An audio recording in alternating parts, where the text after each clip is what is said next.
Gerenụ akụkọ ụwa nke tata bụ Tọzdee abalị 12 n'ime ọnwa Mee afọ 2022 ma bụrụkwa ahịa nkwọ. Akụkọ ụwa na-abịara gị site n'ụlọ ọrụ American Biafran Veterans Network, ABVet Radio na TV dị na Washington DC nke mba Amerịka. Onye na n'olu ya bụ Omalicha Nwada Igbo. Tupu anyị aga n'ihu, gerenụ ọkwa. Agba nke atọ ọgbakọ nke eji atụkọta ego maka nchekwa ala nna Biafra bụ nke na-abịa kwa ọnwa ga-adị n'ụbọchị Mọnde abalị 30 nke ọnwa Mee afọ 2022 ngwa ngwa ọ kụrụ elekere 12 nke ehihie n'oge obodo New York nakwa elekere anya 5 nke oge ala Biafra. Ọ ga-adị n'akara mkparịta ụka Zoom n'akara nwudide https://us.web.zoom.us/j/8917021995 Isiokwu ọgbakọ a bụ ọgbọ nke ugbu a ga-akwụsị igbu ọchụ mkpochapụ agbụrụ nakwa atụmatụ mkpochapụ agbụrụ. A na-akpọku ndị niile hụrụ nnwere onwe n'anya dịka ndị otu Indigenous People of Biafra, ndị Yoruba Nation, Ariwa Nation, Ambazonia, tinyekwara ndị Oyi Biafra nakwa mba Afrịka ndị ọzọ nakwa ndị na-agọrọ ha ọfọma ka ha bịa kwado ọgbakọ ntụkọta ego a. Ndị ga-ele ọbịa n'ọgbakọ a gụnyere ndị otu American Biafran Veterans Network nakwa ụmụada Biafra worldwide. Maka inwetakwa ozi, kpọtụrụ Chief Obidike n'akara ekwentị a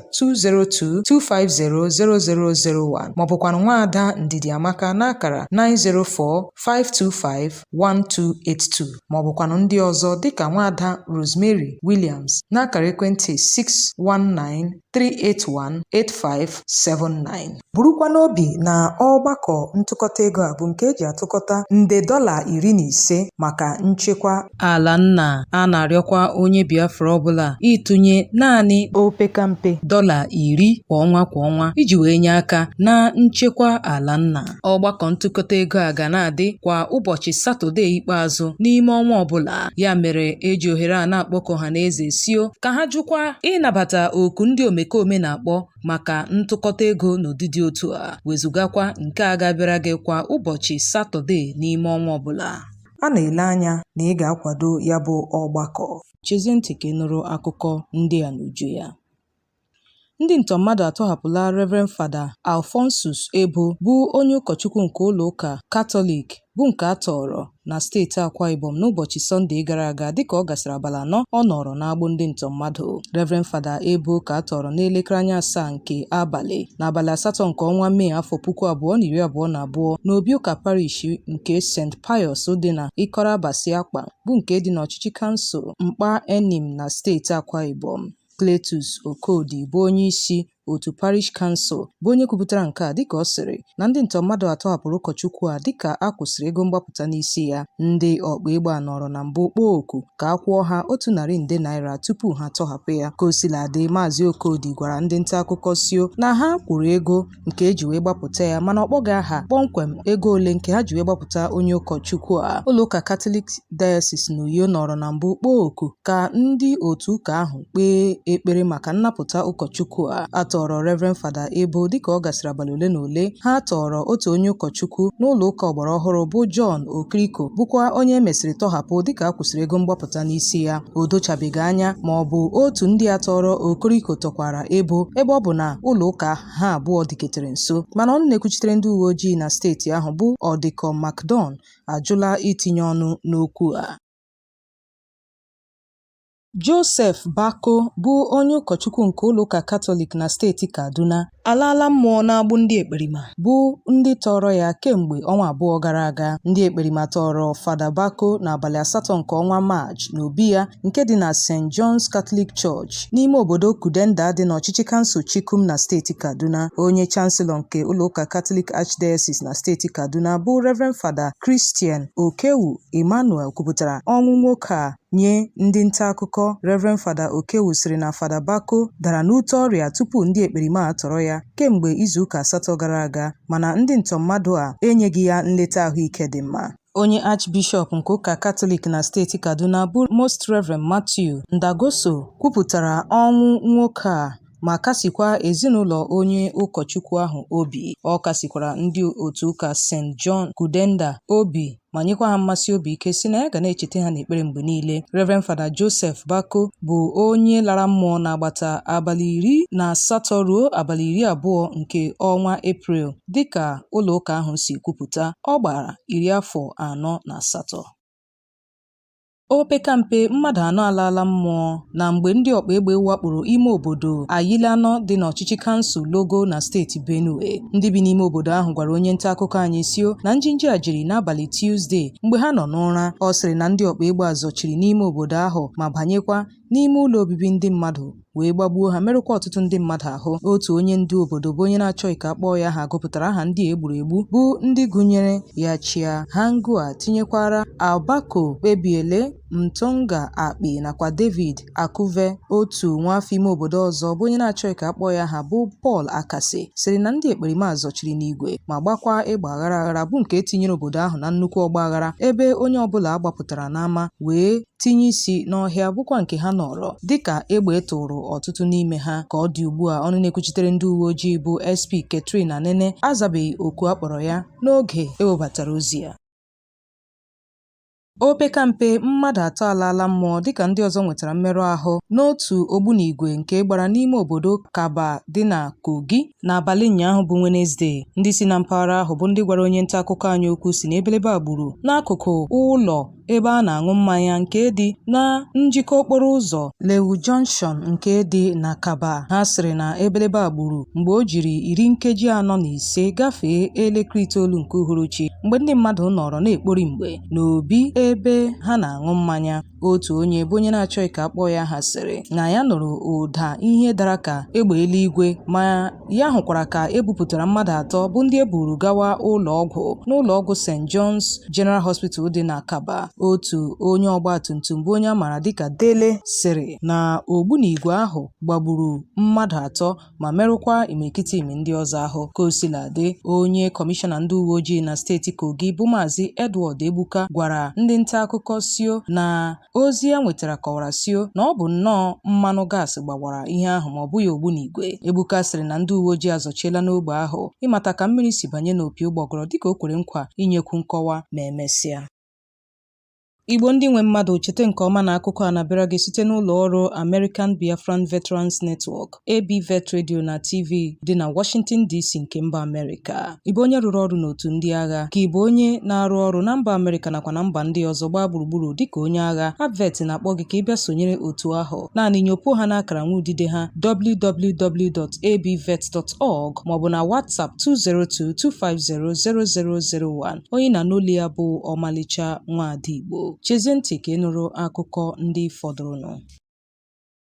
Aka na-achị steeti Benue bụ Samuel Otom azaghachila ndị otu Mieti Ala Katwa Hall bụ otu jikọtara ndị ọchịnnama Fulani wee sio anaghị anọ n'azụ ụlọ onye ibi wee si o deberela adị m na njikere, enweghị ihe ọkụ mere ite igwe, ebe ọ sị na ya dị na njikere iso ha wee gaa n'ụlọ ikpe. Otom kwupụtara nke a n'otu ozi nke onye enyemaka ya na mgbasa ozi bụ Nathaniel Ikuru zipụrụ na nzaghachi nye egwu ahụ ndị otu Mieti Ala Katwa Hall yiri sio na site n'aka odeakwụkwọ ha bụ Saleh Hassan wee sị na ha ga-akpọpụ aka na-achị steeti ahụ n'ụlọ ikpe maka ịkpachi nnama ha n'ụzọ iwu na-akwadoghị wee na-erekwa ya na mgbuka. Chete na otu abụ Mieti Ala yikwara egwu nye ndị otu Indigenous People of Biafra wee sio na ha ga-akpọpụ ha n'ụlọ ikpe ma bokwa ha ebubo igbu ndị otu ha nakwa nnama ha. Ka o sila dị, Gọvanọ Otom sịrị na ya agaghị eji nchekwa ụmụafọ ime obodo ya wee na-eti epele tinyere ngwongwo ha dịka ọ kpọrọ ekwe nkụsị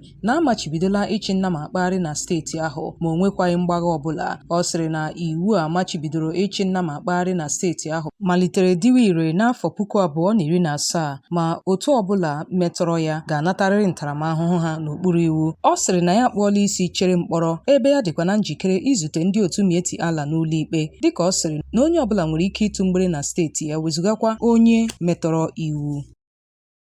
ndị agha Naịjirịa agbaala n'anwụ onye ọchịagha nke 93 Battalion bụ onye a na-enyo enyo dịka onye ndị ekperima tọrọ na steeti Taraba bụkwa onye ekwupụtara ugbu a dịka onye na-efu efu. Lieutenant Colonel Emenike Okorie bụ onye nwere akara N11717 mmiri ala fuo mgbe ndị ọkpa egbe wakporo ya na ndị otu ya n'ụzọ mgbe ha na-aga n'ime obodo Tati bụ ebe ha nwetara ozi gbatagbata maka mwakpo ndị ekperima. Ndị ekperima megidere ikikere ha ma gbuo ndị otu ya mmadụ 6. Ka o sila dị, ozi o zipụrụ n'ụbọchị ụnyaahụ, ọnụ na-ekwuchitere ndị agha ma Nwachukwu sịrị na ha ezipụla ndị agha ha ka ha gaa zọpụta onye ọchịagha ahụ bụ Emenike Okorie. Ọ sịrị na ndị agha agaghị ala azụ ntụtụrụkwe mgbe ha chọtara nwoke a. Ọ kpọkuru ndị bi na steeti Taraba ka ha webatara ha ozi ịgba nke n'oge ọbụla ha hụtara ihe dị aṅaa. Nchọpụta emere gosiri na a chụpụrụ Okorie n'otu ndị agha n'afọ 2015 n'ụzọ iwu na-akwadoghị ma mesịa kpọghachite ya n'afọ 2018 mgbe e kpesịrị ya ikpe n'usoro ikpe ndị agha.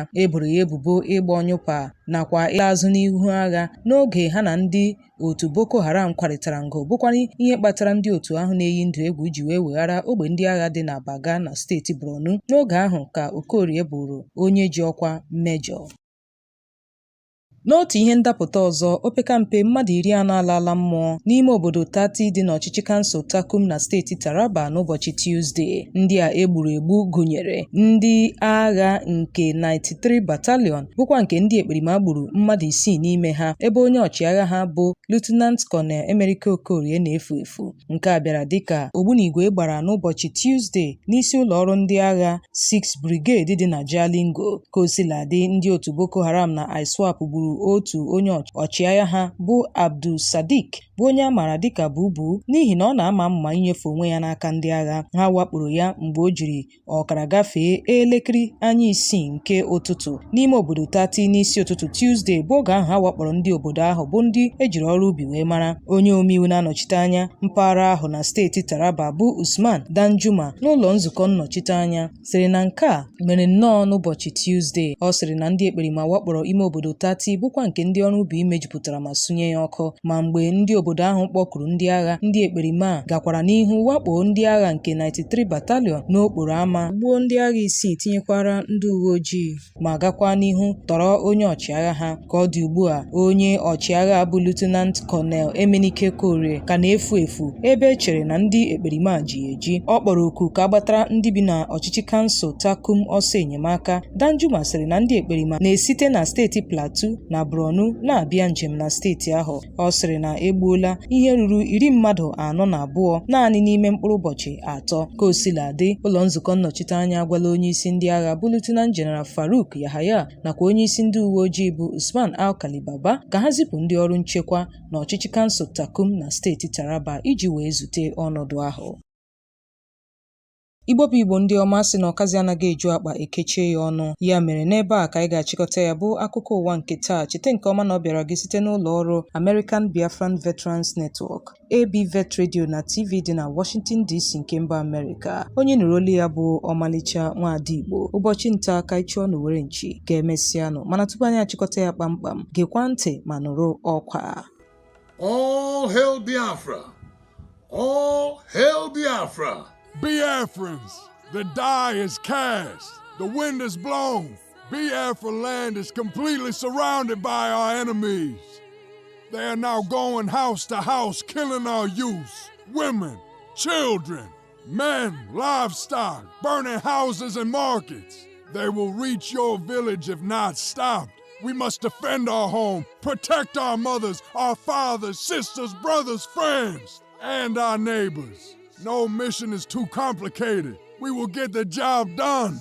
We have sworn to sacrifice our lives if necessary to ensure the survival of Biafra. We did not ask for this, but have been pushed to the wall, while the rest of the world watch, doing nothing as we are being slaughtered.